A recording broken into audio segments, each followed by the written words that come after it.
This was a guy who actually he disappeared for a few hours a couple of months earlier.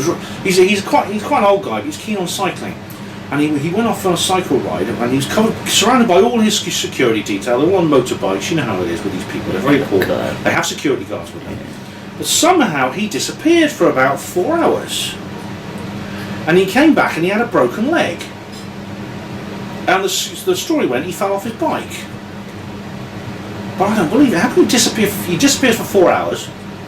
Then he turns up and they say, "Oh, I've got a broken leg, fell off my bike." And the security guards are going, "Yeah, that's what happened. Doesn't make sense." But he went there. And then a guy called Patriarch Kirill went there. He was the head of the Russian Orthodox Church. He went to visit the Russian base at Bellinghausen Island off the coast of Antarctica. And there's a picture of him sort of like wandering around in he's got this big winter jacket over his robes of office, and he's sort of like patting the heads of penguins and things like that. So something strange is going on in Antarctica. We don't. This is new material. I don't exactly know what. There's all kinds of strange things. I mean, my friend Jack, who passed away, he talks about how there are areas where you can see tanks, Nazi tanks that like just left abandoned. Oh. They're still there, and there's the base. There's the base which they assaulted is still there. Yeah. The remains of it. There's the Germans, they hacked out a big underground chamber for U-boats and things under the ice. Still there. If you go and find it. Although I imagine any explorers go and find that, they'll be probably warned off and told to keep quiet about it and not speak about it. So, it's weird what's going on in Antarctica. Now again, this could be connected with... It could be connected with what's going on in the world, the general changes that are going on in the world. And... there's all. I wonder if the changes that are going on in the political world may be just the surface effects of something much deeper, something changing on a spiritual level. Yeah. I do wonder that, because David Icke talks about this. He says that the spiritual is the foundation of everything, and it filters up into changes within the world which you can see, the macro world which we can see. Yeah. And so maybe that's it. I mean. I did hear something quite recently about perception. Perception, yeah. Perception, how you see, what you perceive is matter. Yeah, it is, yes. But what's matter? Matter is made up of atoms, which are made up of subatomic particles. Yeah. Which, when you look down at these subatomic particles, they don't behave like solid objects do. At all. No. They don't behave as solid objects. They behave almost like concentrated energy information. Yeah. Units of concentrated energy and energy information on the quantum level. Yeah. And this is something that. And we only see particles when we observe them. Yes, this is. And the observer is the observed. This is one of the paradoxes that physicists have had to deal with over the last century. Yeah, they're going to have to change things. Because we assume that basically atoms, the subatomic particles which make up the atoms, the individual units of matter, are basically just small particles inside big particles. But they don't behave like that. I mean, they don't behave as a solid object. I mean, if you set up like a pipe, and there's with a little screen over with two slits, and you start throwing ping pong balls down the pipe, some of them will go through one slit and some of them will go through the other, people assume. But if you do that with subatomic particles, they'll do the same, because they're just like small ping pong balls. Yeah. They don't. They go through both slits together. Yeah. But only when they're not being looked at. This is what's even weirder. Yeah.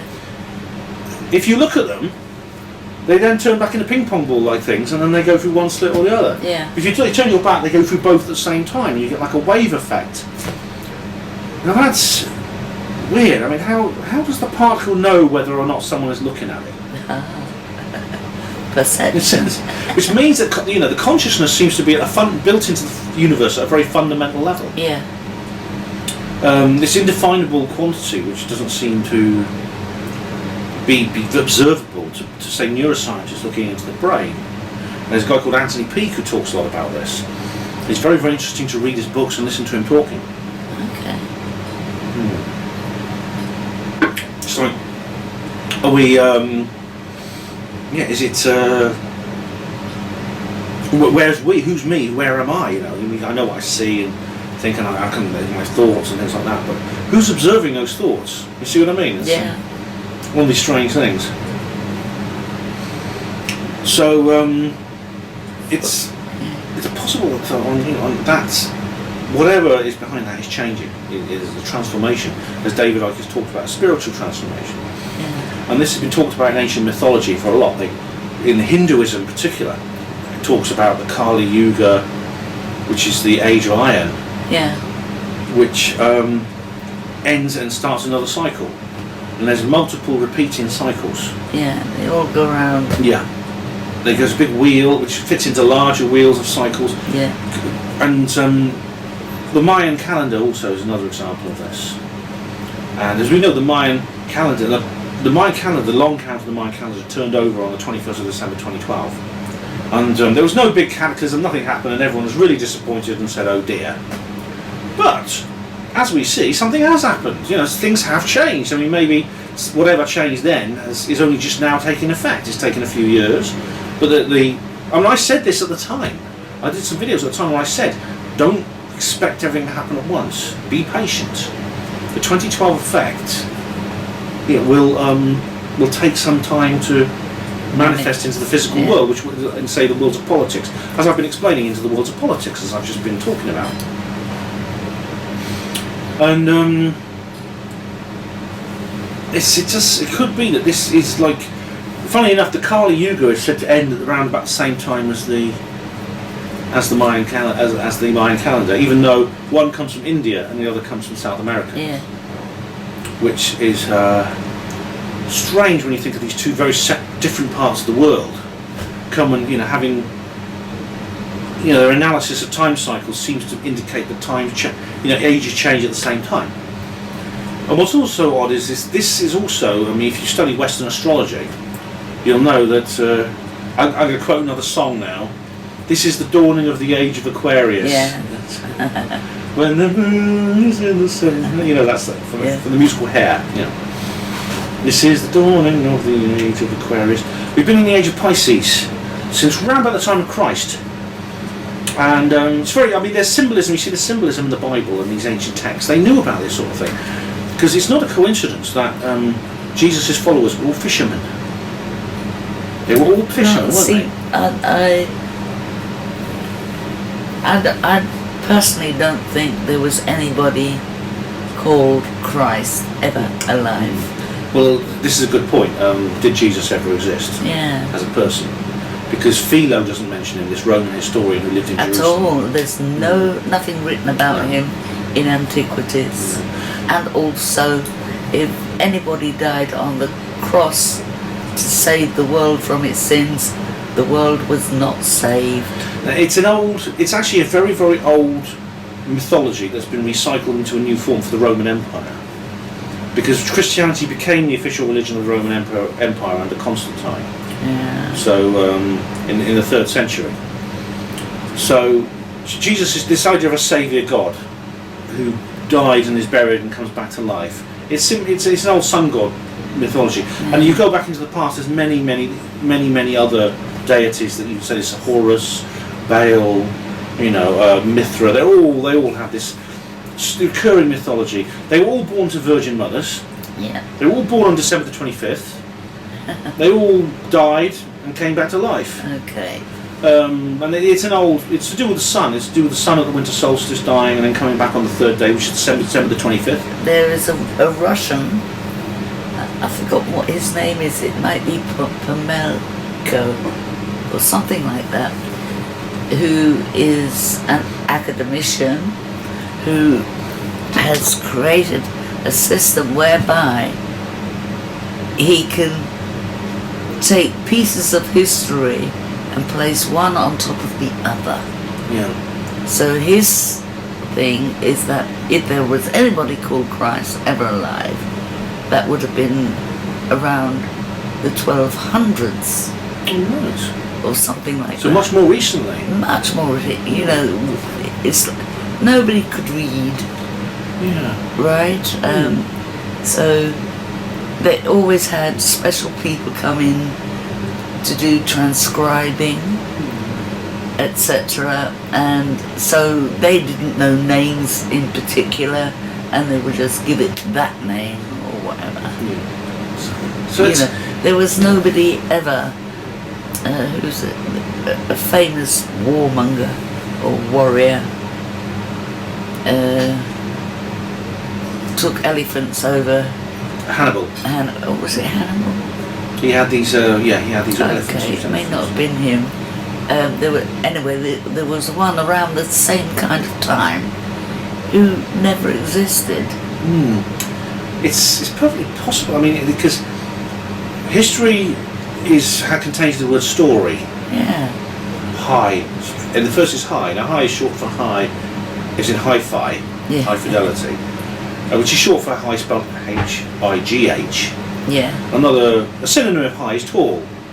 So history becomes tall story. Yeah. And it is a tall story. Or Yeah. his story. His story, yeah. His Yeah. story, yeah. Yeah. Whose story? And see, no one ever asks whose story they're talking about. That's an interesting thing, isn't it? Yeah. Yeah. But yeah, I mean, it's all full of symbolism. For instance, like I said, Jesus, he had 12 fishermen. Now, why fishermen? Because it's the age of Pisces. You go back further and you find the symbolism of the sheep or the ram. For instance, the Old Testament prophets were shepherds, and it's the shepherds who come to witness Jesus' birth. So in a sense, it's like the age of Aries coming into the age of Pisces. Pisces, the man, the fisher of men, is taken over from the shepherds. And if you go back much further to old Egyptian mythology and to the early book of Genesis and the stories of the Israelites, they talk about the cult of the golden calf. Yeah. And there's And the Noob. bull. Noob, this Egyptian god of bull. Why? Because it was the age of Taurus. You go back to the saints at the beginning of the third millennium, the end of the third millennium BC, you're in the age of Taurus. So when the Egyptian pyramids were built, it was the age of Taurus. The early Egyptian civilization was in the age of Taurus. And Jesus also talks about, when he comes back, he talks about, look for me where you see a man carrying water. The water bearer, Aquarius, the age of Aquarius. He's talking about the future. Yeah. So we're moving for the age of Aquarius. We're leaving the Kali Yuga, and we're entering the Arya Yuga. So we're transforming from not only in Western astrology, we're moving from the age of Pisces into the age of Aquarius. We're moving from the age of iron into the age of gold. The Arya Yuga is the golden age. Good. That's it. So, and there's also, it's on the larger golden age. Like there's different levels of a cycle. So we're not only moving from the Kali Yuga in the small cycle, but in the large, medium cycle, and the large cycle. Yeah. Dot Connector magazine did a brilliant. I think it was Laura Knight Yadchik did a brilliant article about this. Wow. Where she talks about this in great detail. There's no doubt about it. This is extremely significant time in history. Extremely fatefully charged time in history. Yeah. We're very lucky to be alive, to be born at this time. So, yeah. I mean, the odds against it are incredible. We're so lucky to be born at this time and be alive at this time. Yeah. But the Illuminati, the Illuminati, I believe, from what I can gather, they emerged at the end of the prehistoric civilization, the antediluvian civilizations of Lemuria and Atlantis.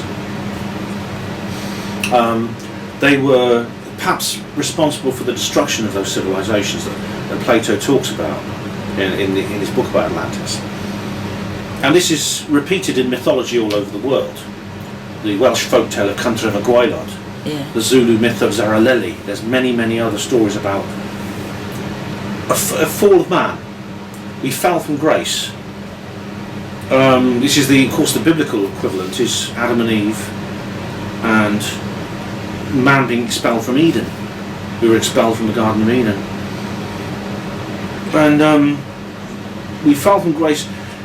In a sense, it could be seen as us being cut off from the divine. Being separated from the divine and being cast out into the world. That to me is like a falsity, because the divine would never abandon us. No, it wouldn't. But it could be. But we might abandon it. if we were under the... Then we weren't expelled, we took ourselves away. If we... See, the thing about it's easy to... Alex Jones does this, you know. We used to. He used to when he was conspiratorial. But he used to get very angry at the Illuminati. He used to rant at them. You Illuminati scum! I want to kill you all! The thing about it is, though, I mean, the Illuminati, in a sense, are only here because they have fertile ground to grow. So it's rather like an adaptation of the parable of the sower, where the seed falls upon the fallow ground. Maybe something about us. Maybe this is a learning experience for us. We made a mistake, and we let the Illuminati in, and they came in, whether they're reptilians or a predatory consciousness.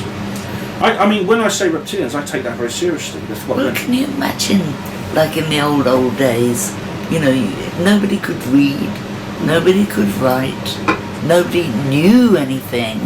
So how would they know who they're dealing with? It's quite possibly. I mean, it's unfortunately, like I said, there are no records. There are stone monuments and stone. And we mentioned the pyramids. Yeah.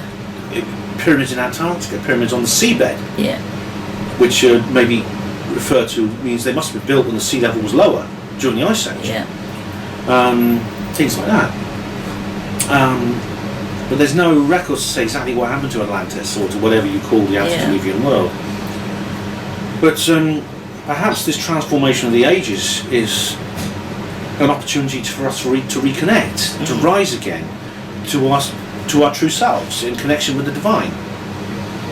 And what's going on in the world of politics and everything, it's just a symptom of that, of the hidden hand losing script, the Illuminati losing its grip, because we are no longer the fallow ground. We've become the stony ground for the Illuminati, and they're now no longer able to grow here. I mean, that's to use that analogy again. Well, we're waking up, I know that. That's it, a way to wake up. It's a very good... David Icke used that. The term waking up is very, very good, because it is like that. Yeah. It is like that. And, I mean, it's hard to know what they're going to do. I mean, it's what the result of this will be. I mean, what are the Illuminati going to do to strike back? Because they are going to try to... They're not going to go quietly. And maybe... There's something connected with CERN. Now, this is where this I think there may be a connection between this and the Large Hadron Collider, CERN. I don't know if I don't think I did not mention this in my previous films. But CERN is the Centre Européen pour Recherche Nucléaire, which is French for European Centre for Nuclear Research. And what they've got there in this laboratory is very, very heavily guarded with armed guards. It sits right on the border of France and Switzerland, so it's in both countries. It's in Geneva. It's this big laboratory where they're apparently carrying out scientific experiments by smashing apart the very fundamentals of matter. And the latest of these devices is the Large Hadron Collider, which is the most powerful atom smasher ever invented. And of course we know about it because they have... I say security is incredibly tight there. You can't even get in there without having your retina scanned. And when you get in there, there's this monstrous machine. It's 16 miles around this huge underground circular pipe, which is in this tunnel, which is as wide as the underground, the deep underground tunnels here for the London Underground. And it costs £6 billion to build. And it is like, and the energies within this machine are more powerful than anywhere else. It's essentially like the Big Bang.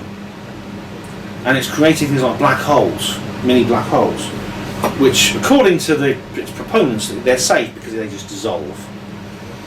I mean, they have the powers that be. They have their spokesmen, people who are within the community, within this organisation, they think are media savvy. And of course, we've all seen him, the smiling simian of the small screen, Professor Brian Cox. Really? Have you not seen him? I have, but to do with CERN. He's a scientist. He's a particle physicist at CERN. At CERN. Yeah. When he's not going around the world smiling in front of the camera in his sickly little way. Yes, I'm Professor Brian Cox and I'm really clever, yes. But he's the perfect spokesman, isn't he, for the authorities. But what, you see, there's several reasons for thinking that perhaps more is going on at CERN than we've said. Yeah. For instance, there's a 666 in the logo of CERN. It's encoded in there, you can see it, 6. Okay. It's lines and swirls, you can see quite clearly 666. Okay. The number of the beast. And also, there's the strangest thing. This is a scientific institution, a laboratory of particle physics. But they've got a big statue in the front entrance in pride of place, which is of the Hindu god Shiva. Yeah. Now Shiva is the most powerful god in Hindu mythology. Shiva is the creator-destroyer. Shiva is one of the chief gods who destroys and creates at the turning of the ages, like from the Kali Yuga to the Arya Yuga. Yeah. Which is where we are now. We're on the cusp of the Kali Yuga and the Arya Yuga. What's this god doing there? At a scientist, what is this statue of a Hindu god doing? And apparently it was donated by the Indian Nuclear Research Association. It just doesn't quite fit that they were this. But are you sure they maybe put it up in a hallway somewhere? Have it.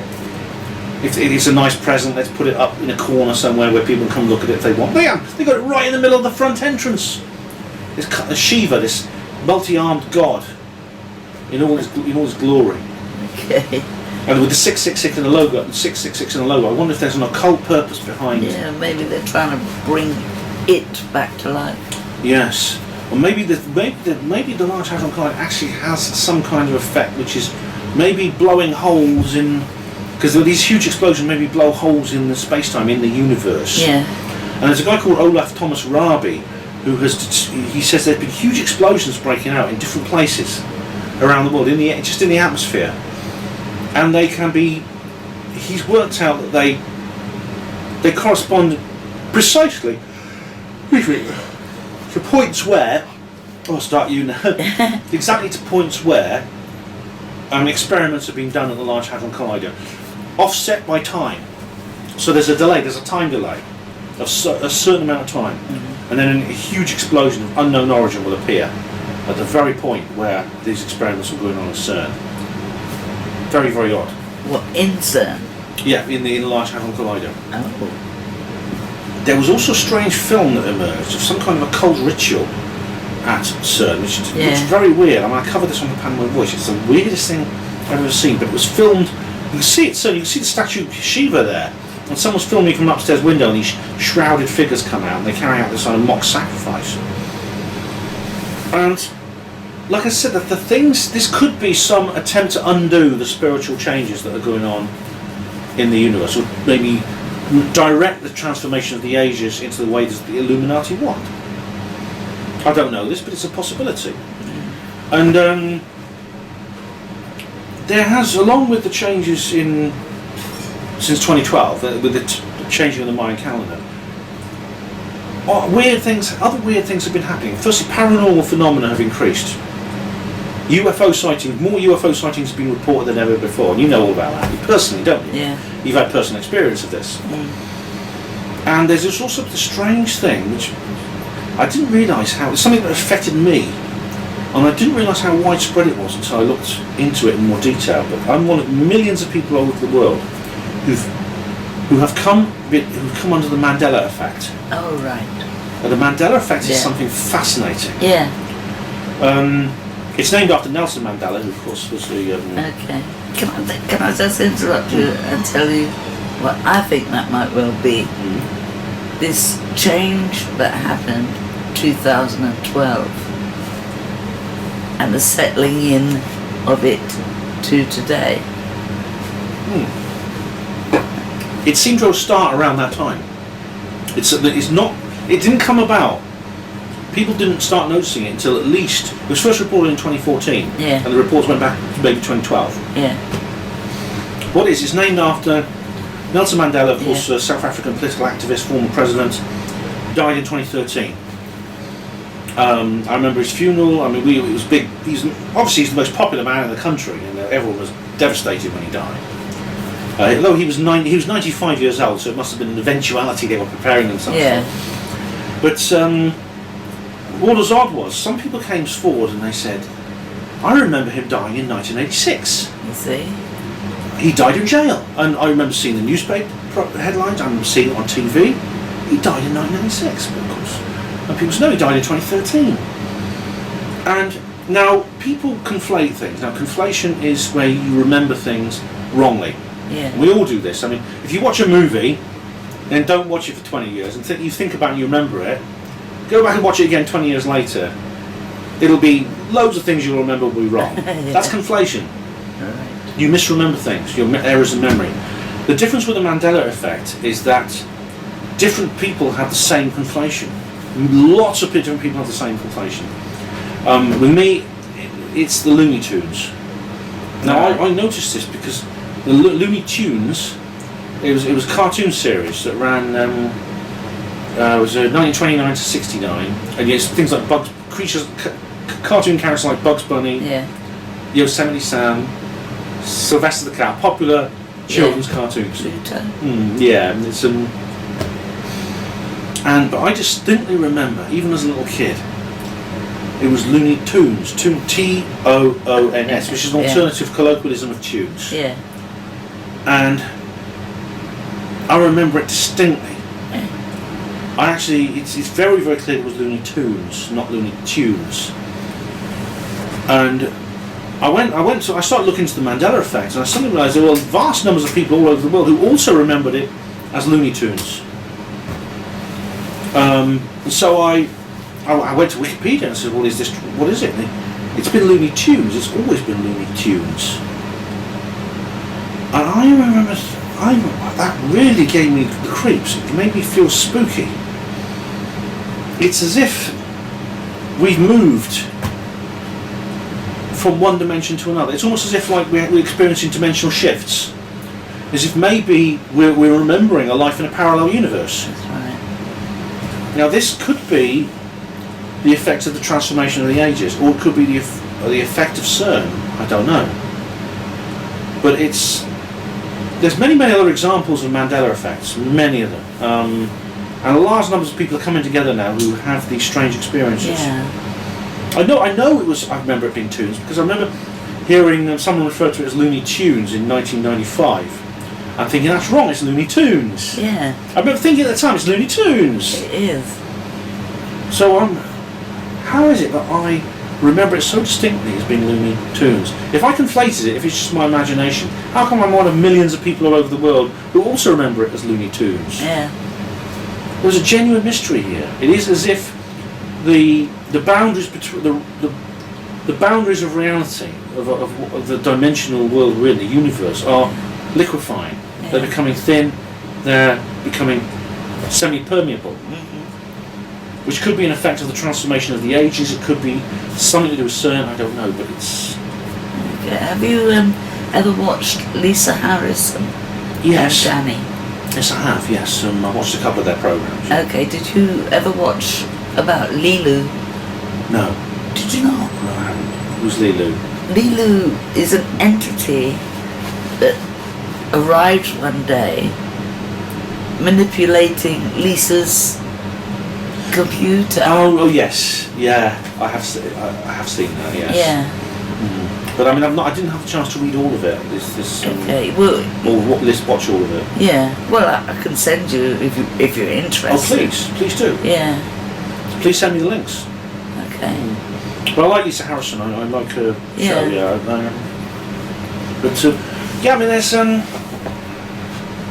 mean, I don't know what's going to happen now.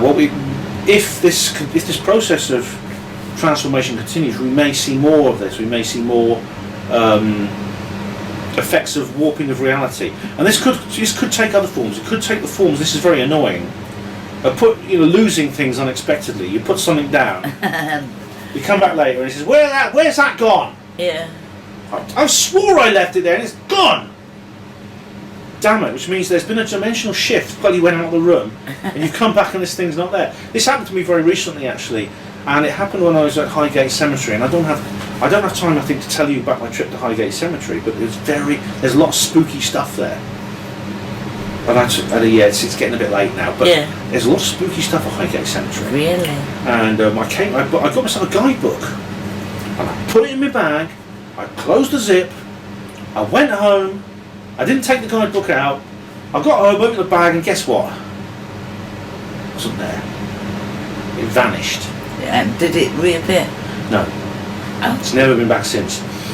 Which is, now, if you could say, well, maybe you forgot, maybe you left it somewhere, maybe you didn't shut the zip properly, maybe, all kind of, maybe it fell out, maybe you took it out, put it down and forgot you took it out. I don't think so. I don't do that sort of thing. It vanished. And this is going to be very annoying, because this sort of thing, if this thing continues, this dimensional shifting continues, things like this could get worse. You may even see people appearing you didn't know before, and things like that. It could get as bad as where you come home and find someone living in your house who wasn't there before. It could become very confusing. And I mean, as I said, this transformation is not going to be easy. I mean, I think we're going to go into the Golden Age, or the post-Illuminati era, whatever you're going to call it, where we reconnect with the divine, and justice returns, and Aslan comes back to Narnia, to use that analogy again. Yeah. And the Golden Age begins. But there could be a very turbulent transitional period between now and then, because we have a lot of baggage to shed, we have a lot of healing to do. Yeah. And as David Icke says, when you turn spiritual, all hell breaks loose. True. You think, well, I'm just going to walk along country lanes and listen to nymphs playing harps. But no, because you have, in order to become spiritual, you have to basically you have to cleanse yourself spiritually. Yeah. Which means it takes all your baggage from your lower chakras and you go, deal with it. Yeah. Stop ignoring it. You have to deal. If you want to be spiritual, you've got to deal with this. And what counts for an individual counts for a society, for an entire species, an entire universe. We are going to have to deal. We're going to have to. Essentially, it's almost like breaking an addiction to a drug. Yeah. There's no rehab clinics for us to check into. We've got to do cold turkey. We've got to, and we're going to roll around the floor groaning and shivering with DTs, and it's not going to be easy. But I believe we can get through it. I believe we have to. It's our destiny. We'll get through it. I think we will reconnect with the divine. We will see. We will heal. We will address. It's basically karmic. It's we have nothing we have done. The effects. Nothing we have done have an effect which we can ignore. Even as individuals or a collective, is going to have an effect. Yeah. And my book delves into this. Roswell Rising, a novel of disclosure. Wow. I actually bring this subject up in the book because I do go into this area. Steve Bassett's not going to like my book. He's really not, because it's not his vision of disclosure at all. Mm. But I mean, I do bring this up. I do bring up this necessity to go through this cleansing procedure. Yeah. Which is going to be extremely traumatic. It's not going to be easy. It's going to be very traumatic. We've got a tough few years ahead, but we'll come through it. We'll come through it, and a better world awaits on the other side. Yeah. It really does. I believe that wholeheartedly. Good. Oh, so what else? Anything else you can want to bring up? There's a lot more subjects we don't have time to talk about. We don't. You've got to be thinking about making. I suppose I better get home. I've got to get out to Oxford. It's almost 10 o'clock. Anything else you can think of, Kathy? You want to talk about? Loads of things I can think of. But you haven't got time to talk about. No. So we've established that. So we'll end it here. But if you want to know more, just go to HBANWO, Hospital Porters Against the New World Order. Okay. And look at my website. Just Google that and you'll find my website. All right. And all its associated works. So, Okay. But I want to thank you for. I've had a lovely time. You cooked me a lovely dinner. Thank you. And you've been very nice. And we made me nice cups of tea and coffee, and I've had a lovely time here. It's lovely to see you again. And you and Jimmy. So yeah. thank you, Kathy. You're welcome. Thank you. Let's stop this now.